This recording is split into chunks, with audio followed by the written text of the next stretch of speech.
Good morning दोस्तों। आज हम लोग पढ़ेंगे प्लेट विवर्तनी सिद्धांत। Plate tectonic theory. Plate tectonic theory जानने से पहले हम लोग को ये जानना है प्लेट होता क्या है। प्लेट होता क्या? प्लेट एक दृढ़ भूखंड है। प्लेट एक दृढ़ भूखंड है और इसकी औसत गहराई जो है 100 किलो मानी है। इसकी औसत गहराई 100 किलो। प्लेट शब्द जो विल्सन ने दिया,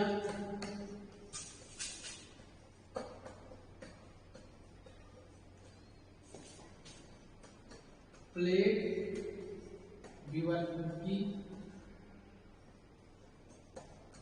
शब्द मार्गन ने दिया।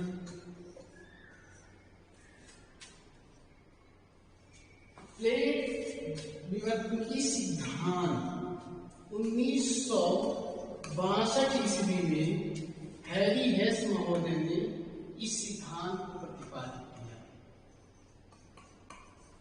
हैरी हेस महोदय। तो प्लेट क्या है? प्लेट एक दृढ़ भूखंड है। जैसे कि आइए देखते हैं हम लोग कि देखिए भूगर्भ विज्ञान में प्लेट का अर्थ ठोस चट्टान की दृढ़ बड़े भूखंड से होता है। यानी कि जो ठोस चट्टान है उनके दृढ़ भूखंड से होता है। और प्लेट टेक्टोनिक यानी टेक्टोनिक जो शब्द है यह ग्रीक भाषा का शब्द है। इसका अर्थ होता है निर्मित करना। तो इसलिए जो है अगर प्लेट को हम लोग समझें अपने समान भाषा में तो प्लेट की संपूर्ण उत्पत्ति, प्रकृति, उनकी गति और उसकी क्रियाविधि के परिणामों का जो है प्लेट विवर्तकी या प्लेट टेक्टोनिक का है। यानी कि प्लेट की प्रकृति क्या है, कि प्लेट के प्रकार क्या हैं, उसके गतियों के आधार पर उसकी क्रियाविधियां क्या हैं, इन सबको जब हम सबको मिला के पढ़ते हैं तो वो होता है प्लेट टेक्टोनिक। प्लेट विवर्तनी सिद्धांत के अनुसार पृथ्वी की सबसे ऊपरी परत कई छोटे छोटे टुकड़ों में विभाजित है। इनमें से कुछ बड़े टुकड़े भी हैं और एक दूसरे के सापेक्ष गति करते हैं, अर्थात यह एक गतिशील पदार्थ है। यह सिद्धांत इस प्रश्न का निराकरण करता है कि हमारे आसपास भूकंप कैसे आते हैं, ज्वालामुखी विस्फोट कैसे होता है। इसके अलावा इस सिद्धांत के सहारे यह भी हम जान सकते हैं कि महान आल्प्स हिमालय जैसे पर्वतों का निर्माण कैसे हुआ है। कहने का तात्पर्य यह है कि प्लेट विवर्तनी जब सिद्धांत हम पढ़ते हैं तो प्लेट विवर्तनी सिद्धांत के आधार पर जो है हम लोग ज्वालामुखी, भूकंप और हिमालय जैसे पर्वतों का निर्माण कैसे हुआ है, कहीं ना कहीं प्लेट विवर्तनी सिद्धांत के आधार पर हम यह जानते हैं। अगर प्लेट का ऐतिहासिक परिदृश्य देखा जाए तो प्लेट विवर्तनी के पहले यह मान्यता थी कि हमारे सभी महाद्वीप एकत्रित थे। जैसे इसके पहले हमने बताया कि वेगनर महोदय का मानना था कि जो भी महाद्वीप हैं, ये महाद्वीप जो हैं कहीं ना कहीं एक बड़े महाद्वीप से निकले हुए हैं, जिसका उन्होंने नाम दिया था पैंडिया। तो इस तरह से जो है प्लेट विवर्तनी सिद्धांत से पहले वेगनर ने एक सिद्धांत प्रतिपादित किया था। प्लेट जो मेजर प्लेट होते हैं, मेजर प्लेट 7 मेजर प्लेट होते हैं, माइनर प्लेट 20 माइनर प्लेट होते हैं। लेकिन हैरी हेस महोदय ने जो है 6 मेजर प्लेट की व्याख्या की है और 11 माइनर प्लेट की। लेकिन अमेरिका का नासा और एनसीईआरटी जब हम लोग पढ़ते हैं तो उसमें देखते हैं 7 मेजर प्लेट है और 20 माइनर और गौण प्लेट। ठीक, जो मेजर प्लेटें हैं जैसे Antarctica plate, north American plate, south American plate, Pacific plate, Indo Asiatic plate, African plate, Eurasian plate, ये क्या है? ये मेजर प्लेट है। और minor plate Caucasus plate, Nazca plate, Arabian plate, Philippines plate, Turkey plate, Arabian plate, Caribbean plate, Juan de Fuca plate, Iranian plate, Caroline plate, Fiji plate, ये गौण plate है। हमने देखा प्लेट किसे कहते हैं और प्लेट माइनर और मेजर प्लेटों के बारे में देखा।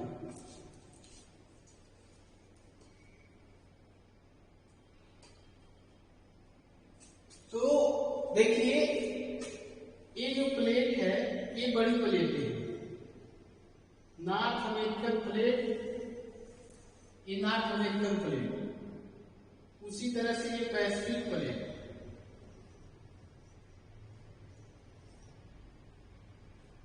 उसी तरह से ये जो प्लेट है ये इंडो ऑस्ट्रेलियाई प्लेट है और ये साउथ अमेरिकन प्लेट और ये अफ्रीकन प्लेट और ये यूरेशियन प्लेट और ये अंटार्कटिका प्लेट। इसी के बीच में देखेंगे जो गौण प्लेट है, जैसे एक नजका प्लेट, एक कैरोबियाइन प्लेट, एक कॉकसस प्लेट, एक स्कोशिया प्लेट और एक अरबियन प्लेट। तो ये आपको हमने बताया कि ये प्लेटें कहां कहां पर पाई जाती है। इसी तरह जो है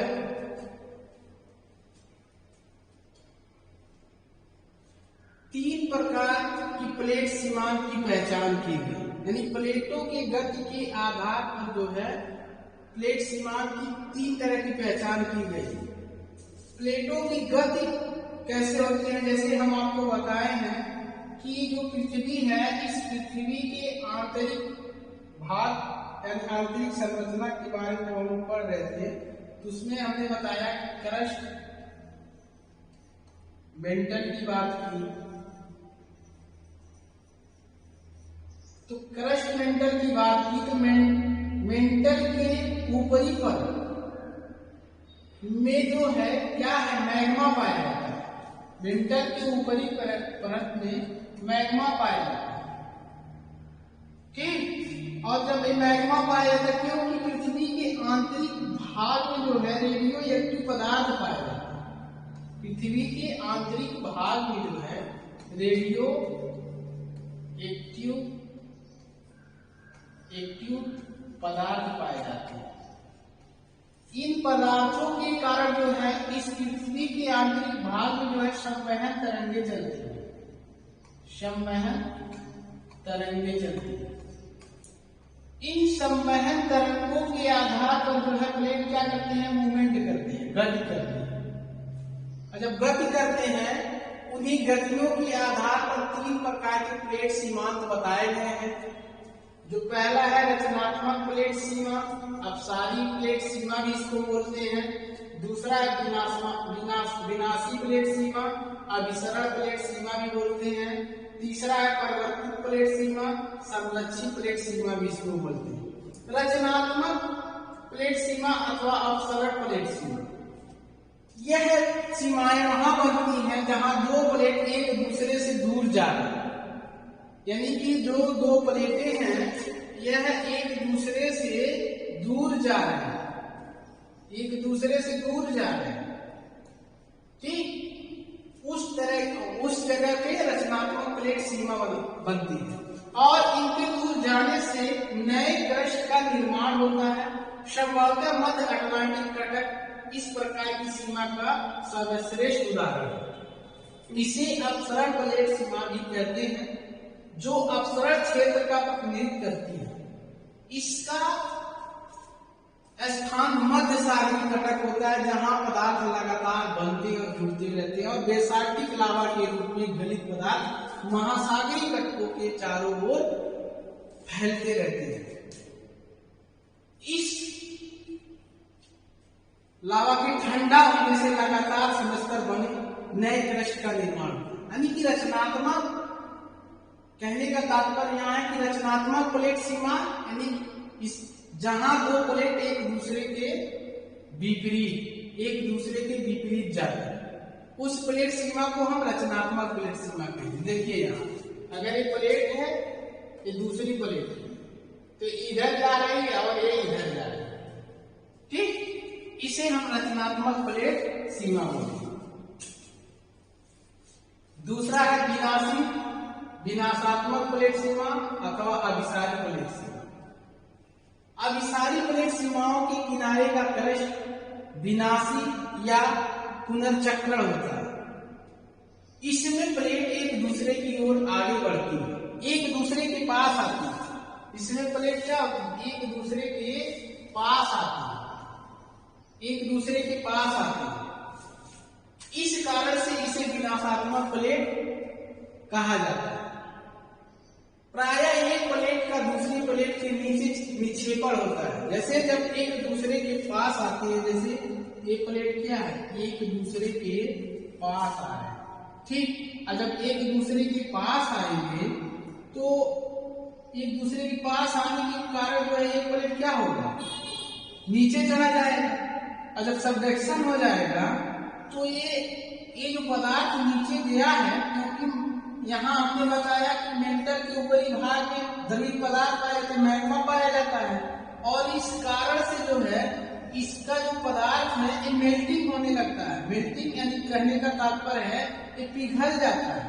और जब ये पिघल जाता है तो इस भाग से निकलने का प्रयास करते हैं। जैसे उदाहरण के रूप में आप चारकोल देखे होंगे, जब सड़क का निर्माण होता है, जब उसको हम लोग गर्म करते हैं, द्रवित रूप में करते हैं, तो जब खूब उसको आग दिखाते हैं तो यह जो है ऐसा वो टहलने लगता है कि अब कहीं ना कहीं निकलने का प्रयास करता है। उसी तरह से जब मेल्टिंग यहाँ होता है तो कहीं ना कहीं निकलने का प्रयास करता है। हमने पहले ही आपको बताया कि इस पृथ्वी में जो है संवहन तरंगे चलती है।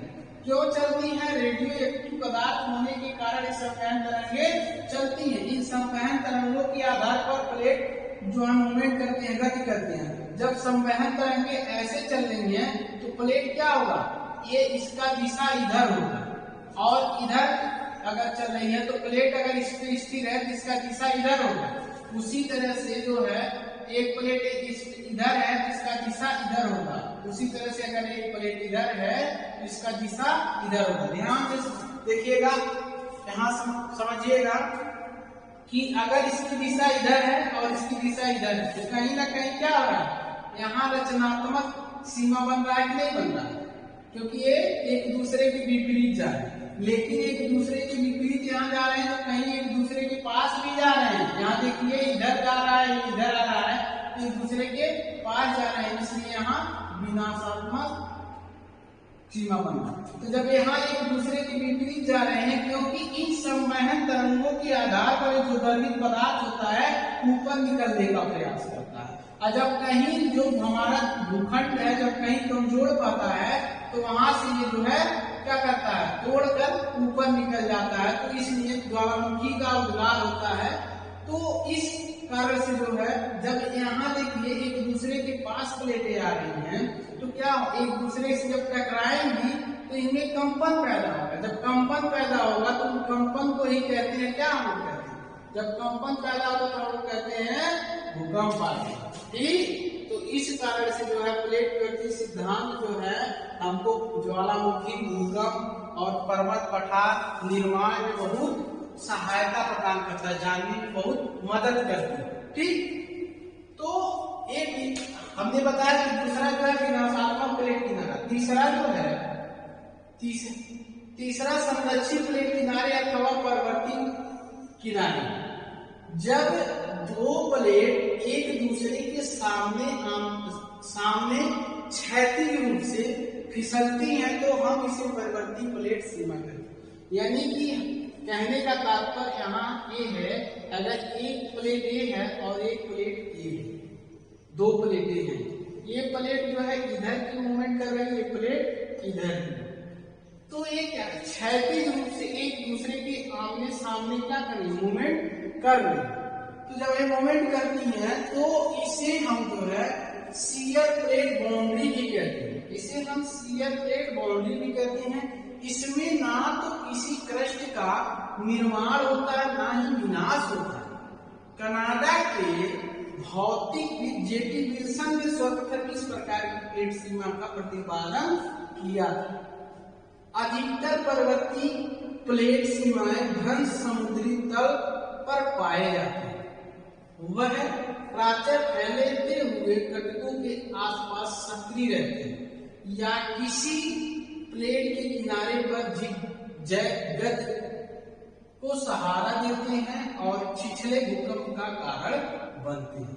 हालांकि कुछ ऐसी सीमाओं का उदाहरण हमें स्थल भाग पर भी मिलते हैं। उदाहरण के लिए सेंट एंड्रियास भ्रंश इस क्षेत्र जो अमेरिका के कैलिफोर्निया में स्थित है, यह पर्वतीय भ्रंश पूर्वी प्रशांत राज्य को जो साउथ गोल्ड जुआन डिजूका और एक्सप्लोरर एज को एक साथ जोड़ता है, उत्तर में स्थित है। यानी कि सेंट एंड्रियास जो बताया हमने, सेंट एंड्रियास एक उसका उदाहरण है संरक्षित प्लेट का। संरक्षित प्लेट का देखिए जो प्लेटें हैं क्षैतिज रूप से जब फिसलती हैं तो यहाँ भ्रंश का निर्माण होता है। तो जो सेंट एंड्रियास भ्रंश है इस प्रशांत राज्य यानी प्रशांत प्लेट के कारण और साउथ गोल्डजुआन डिजूका प्लेट के कारण जो है यह सेंट एंड्रियास भ्रंश का निर्माण। ठीक, ये हमने आपको बताया प्लेट क्या होते हैं, प्लेट कितने प्रकार के होते हैं, कि प्लेट के कितने किनारे होते हैं। आज हम लोगों ने ये देखा प्लेट के कितने प्रकार और प्लेट के किनारे को आज हम लोग देखा। ठीक,